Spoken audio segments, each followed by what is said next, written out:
Welcome back, junior paleontologists, to the Glendive Dinosaur and Fossil Museum. Alden, why don't you say hi to everybody? Hi.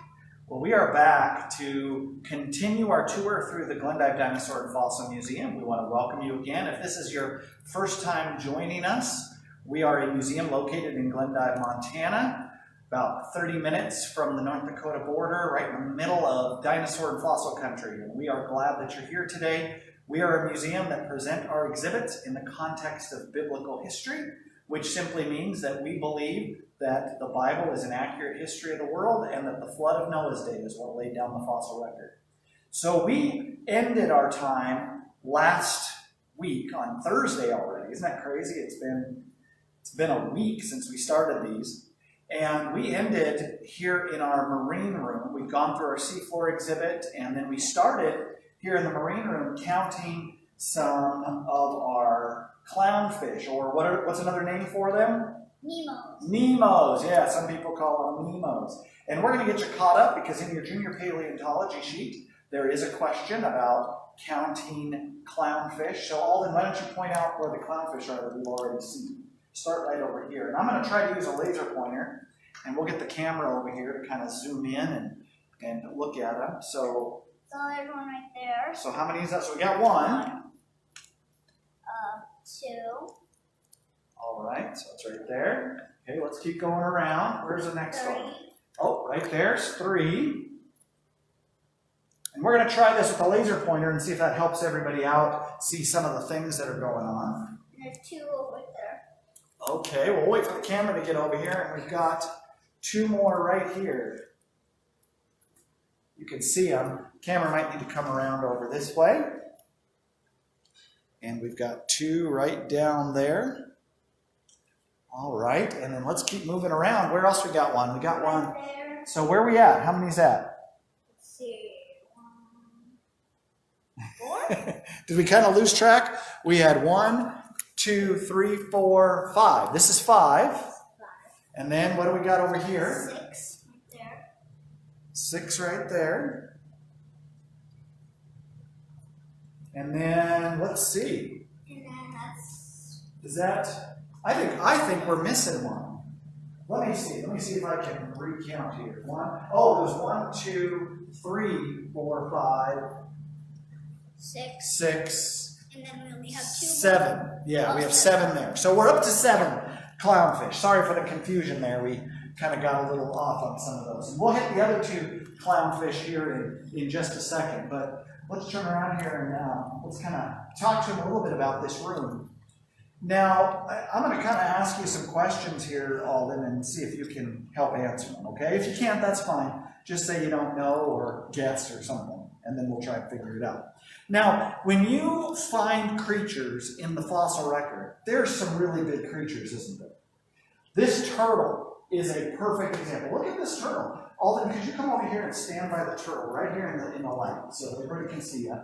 And see how big that turtle is compared to Alden. Now, Alden, do you think that turtle could swallow you? Yeah. I think that turtle could swallow you, and there's probably enough room right inside his tummy to keep you in there for a while, isn't there? Yeah, so that turtle is absolutely huge. Now, this is an 11, this turtle has a length of 11 feet.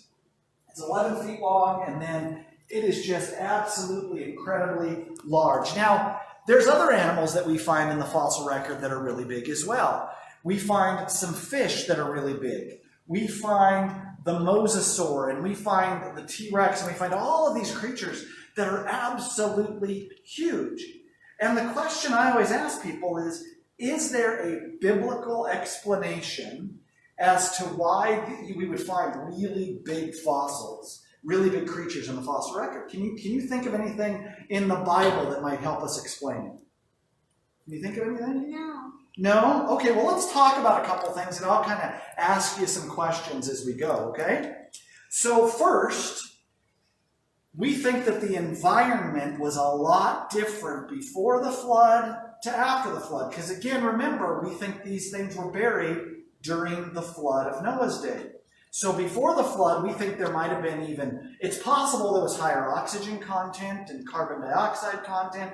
The plants that we find in the fossil record are absolutely huge. When we get upstairs here in the museum, we're going to see a plant that today is really small, but before the flood was really big. It's going to be pretty cool. So we see things that are really big, probably because of environment a little bit. Also, when God made everything at the very beginning, it was all perfect, wasn't it? It was absolutely perfect. So, did you know that before the flood, people lived longer than they did today? Did you know that? Yeah. So, let me ask you this question. Before the flood, who is the oldest guy recorded in Scripture? Do you know his name? Go ahead. What did you say? Noah? No, Noah was really old. He lived a long time, but it was actually, if you know, just go ahead and you can write in the comments if you want or whatever. But Methuselah. Can you say Methuselah? Say it really loud. Methuselah. Good job. That's a really hard name to say, isn't it? Now, let me ask you, how long do you think he lived? 1,000 years? Very close. He lived 969 years, the Bible tells us. That's a long time. How long do people live today? About 90. Yeah, that's good. That's good. Let's say 80, 90, 100 years, somewhere in there. I'm glad he didn't say 50 because I just turned 50. So I wouldn't have much time left then, right? So, if people lived longer, let's say 10 times longer before the flood than they do today, do you think it would be fair to say that animals lived longer before the flood than they do today? Yeah. Yeah, that would make sense, right? So, did you know that some sea turtles today can live to even 150 years? 150 years old, that's incredible. So let's take that times 10. If we took that times 10, now we know that you can't just make these comparisons perfectly, but if we take 150 times 10, that comes to 1,500 years. Is it possible, let's look at this guy, is it possible that this turtle is a 1,500-year-old turtle? Is that possible? Yeah. You know, some people have even said, wouldn't it be cool if this was one of God's original turtles that he made on day, well, if it's a sea turtle, what, day 5 of creation? Wouldn't that be cool? If he had created this on that day, that would be pretty amazing. It's possible. We can't know that for sure, but we like to think about those things. That's pretty cool. So there are biblical explanations as to why things would have been older in the past, but does that help us with size? Yeah. It does, because you know some animals continue to grow their entire lives. Now it varies. It's not always a consistent growth, but some fish, some reptiles, turtles, things like that, keep growing. So, you know, you could have a really big animal simply because it's older than all the other animals, and it's older than they get today. Isn't that cool? So even in the Bible, we can find reasons why we find big creatures in the fossil record. So I think there's a couple things on your sheet we're still missing in here. What's over here? Let's go over here just really quick before we leave this room. So on your matching sheet, there is a picture of this guy. What is this one called again? Mosasaurus. It's a mosasaurus. So look at mosasaur is number 4 and then match it with that head. So I think she's got it on the camera right now, that mosasaur head. So go ahead and mark that on your junior paleontology sheet as well. Now, let's keep going.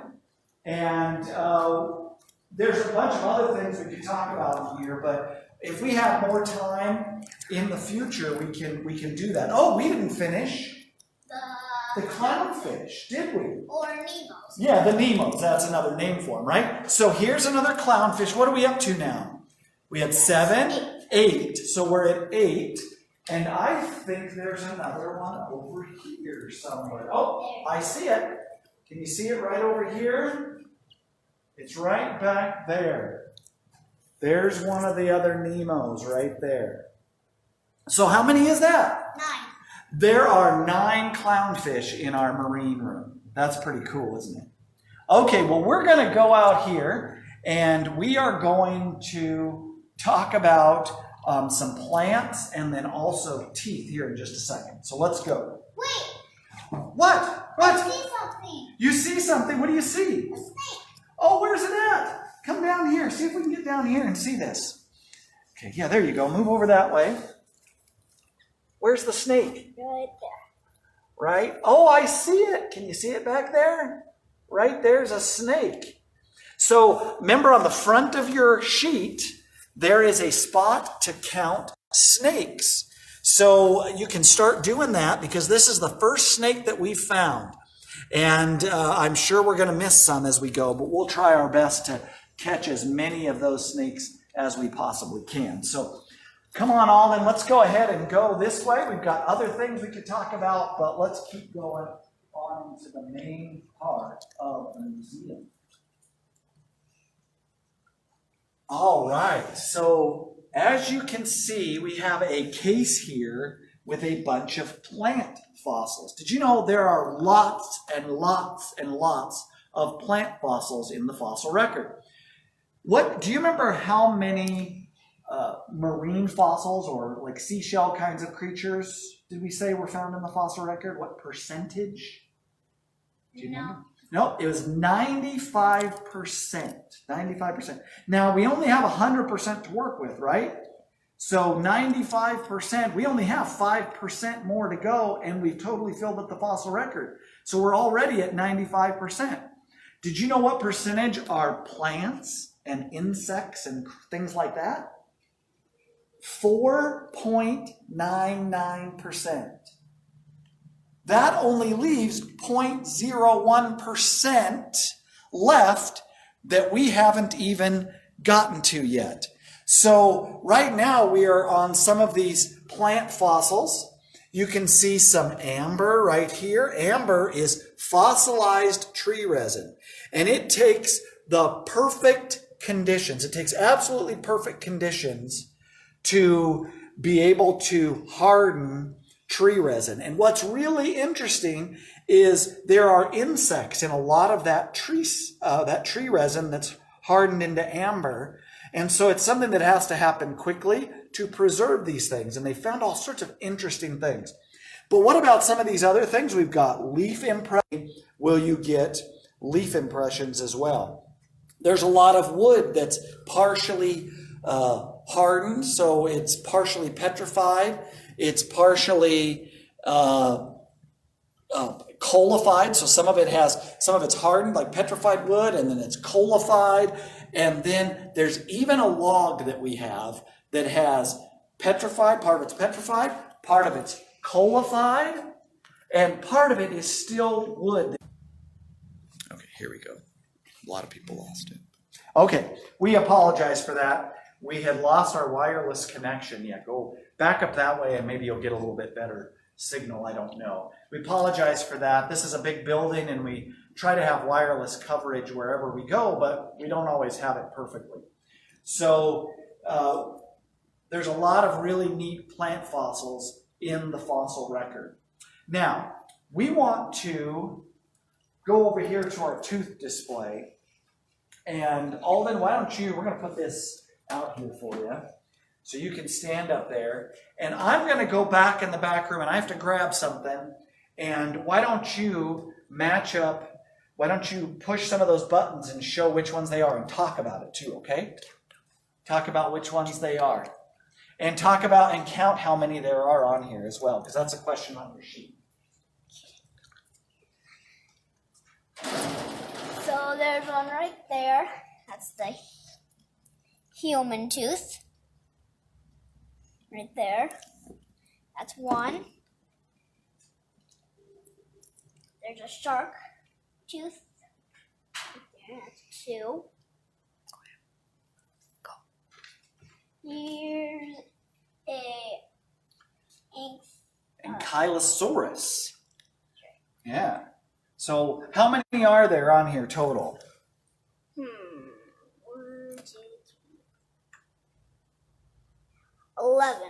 There's 11 buttons on our tooth display, and if you ever come to the museum, you can kind of finish this up and you can punch some of these buttons and watch some of the different things that are on here and try to match them up. It's kind of a game we have set up. So go ahead and come down here and let's talk about a couple things when it comes to teeth. And this is one of those things that I think is pretty challenging, really, when it comes to discussing the biblical account. Because in the fossil record, we find a lot of death. They're all dead, right? All the creatures are dead. Have we found a live dinosaur as we're digging up dinosaurs? No, not at all.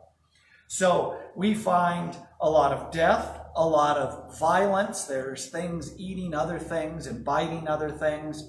And there's a lot of disease. Did you know we find disease in the fossil record as well? And so we know that when God created everything, he originally created it perfect. And the Bible tells us something that's very interesting. When God created everything originally, what did he create everything to eat? What was everything eating right at the very beginning? Meat.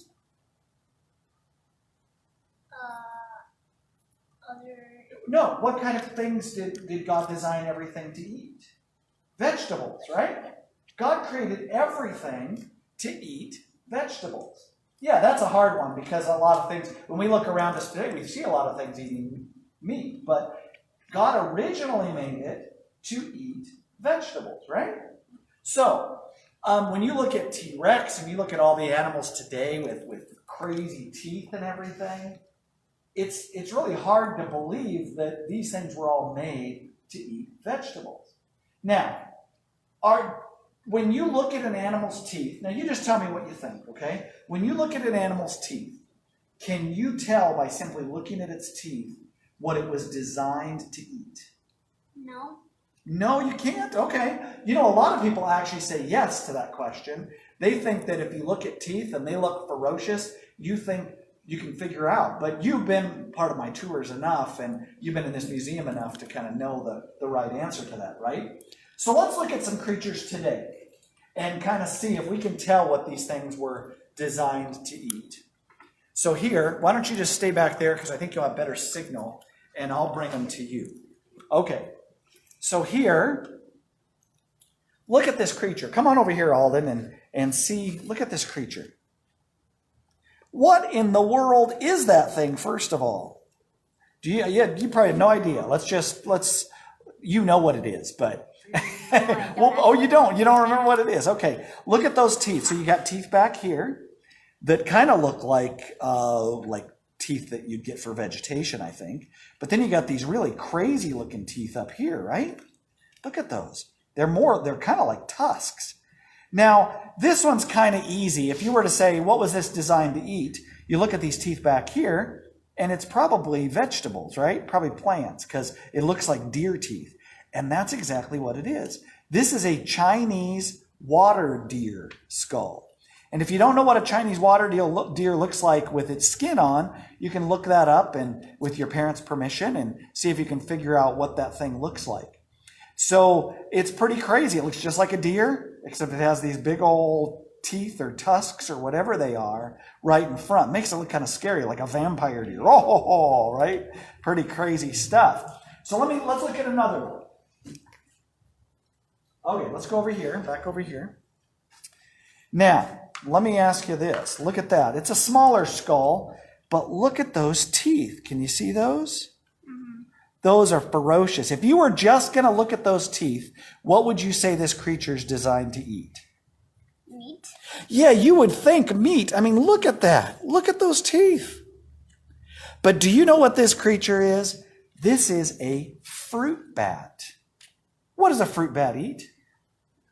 Fruit. That's exactly right. It's right in the name, right? A fruit bat eats fruit. So it uses those teeth to munch on fruit. But when we look at it, we look at it and think, oh man, that's got to be something that eats meat. But it doesn't. So even today, we can't necessarily tell what something was designed to eat just from its teeth, right? So our experience tells us that ferocious teeth like that are for meat, and that is the way things operate today. But when did animals start eating meat? Do you know? No. Right after sin is when we think everything started to change. And now even the animal kingdom, when it was cursed by God, animals begin to eat other animals and things begin to change. And even within the kinds that God created, he made certain things that have enough in them to be able to change and to where their teeth maybe even changed and became meat eaters. Or maybe those teeth were originally designed to eat something else. I think of T-Rex's teeth. So turn around here and just look up at T-Rex really quick. Look at T-Rex's teeth. Now, I know it might be hard to see from here, but you guys have probably seen a T-Rex tooth and know what it looks like. Now, maybe let's come over here and see if we can get close to the tooth display. And let's look at the T-Rex tooth. This is a T-Rex tooth right here. So you can see that. Now, T-Rex teeth are pretty ferocious. So when you begin to think about that, we want to automatically say, well, it was designed to eat meat, but not necessarily. Teeth, as we found with the fruit bat, can be used for many different things. But sin changed everything. And then as we got closer and closer to the flood, what happened? It says that there began to be more and more violence on the earth before God chose to judge the earth with the global flood. Well, we are going to wrap things up right here. And we'll be back again on Thursday, and we'll try and take care of some of these Wi-Fi issues. We apologize for that. And let's recount these teeth. Can we do that just one more quick time? Make sure you get them all, okay? I think maybe we miscounted, but so just count them. 1, 2, 3, 4, 5, 6, 7, 8, 9, 10, 11, 12. Oh, there's 12 teeth. So if you wrote 11 down, make sure that you correct that and put 12 on there. We're sorry about that, but you know, we make mistakes. And so just a quick reminder, we're going to be here on Tuesdays and Thursdays through at least April. We're assuming that we'll have to stay close through the end of April if we're able to open. We'll still keep these going through the end of April at least.